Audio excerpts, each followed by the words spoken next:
তীব্র গ্যাস সংকটের মধ্যে বিদ্যুতের লুকোচুরি খেলায় অতিষ্ঠ ময়মনসিংহের ভালুকা উপজেলাবাসী। মাঝে মধ্যে আসে, কতক্ষণ ভরে আবার নাই, 2 ঘন্টা 3 ঘন্টা ভরে আবার আসে, আবার নাই।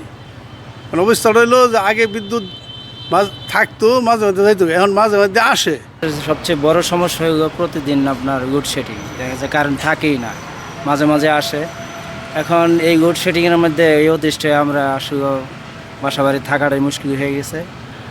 আর বিল তো প্রচুর পরিমাণ আসে, বিল আমরা দিতে রাজি, কিন্তু লোডশেডিংটা যেন আমাদের না হয় এমন একটা ব্যবস্থা করলে ভালো হয়। প্রতিদিন বিদ্যুতের লোডশেডিংয়ে তীব্র তাপপ্রবাহে পোল্ট্রি শিল্পেও পড়ছে বিরূপ প্রভাব। বড় ধরনের ধাক্কায় লোকসানের শঙ্কায় দিন কাটছে উদ্যোক্তাদের। এই শিল্প বাঁচিয়ে রাখতে নিরবচ্ছিন্ন বিদ্যুৎ প্রদানের দাবি তাদের। তো এটা হরমোনের সৃষ্টি হয়, লাইটিং সবসময় থাকে, এটা একটা ইয়ার মতো, একটা তো ফ্যাক্টরির মতো।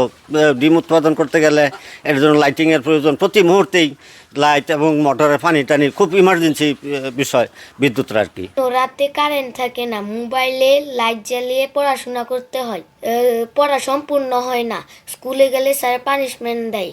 বিদ্যুৎ অফিসের তথ্য মতে ভালুকা উপজেলায় বিদ্যুতের মোট চাহিদা 36 মেগাওয়াট, বিপরীতে পাওয়া যাচ্ছে মাত্র 29 মেগাওয়াট। বিদ্যুতের এই ঘাটতি পূরণ করতে হচ্ছে সাবস্টেশনের বিতরণের সময় লোডশেডিং এর মাধ্যমে, এমনটাই জানালেন বিতরণ বিভাগের কর্মকর্তারা। আমরা বরাদ্দ পাই, তার উপরে ভিত্তি করে আমাদের লোডশেডিং করতে হয়। কারণ ডিমান্ড অনুযায়ী যেদিন ডিমান্ড বেশি থাকে সেদিন আসলে ক্রাইসিস বেশি হয়ে যায়, আর ডিমান্ড আসলে কনজামশন যদি কম থাকে সেই ক্ষেত্রে আমাদের লোডশেডিং করতে হয় না। প্রধান বিদ্যুৎ কেন্দ্রগুলোর উৎপাদন ব্যাহত হওয়ায় জাতীয় গ্রিড থেকে ময়মনসিংহ জেলায় প্রয়োজনীয় বিদ্যুৎ বরাদ্দ না পাওয়ায় এই অবস্থার সৃষ্টি হয়েছে জানিয়েছেন সংশ্লিষ্টরা। মালিহা চৌধুরী, আয়না টেলিভিশন। মাঝে মধ্যে যাইতো।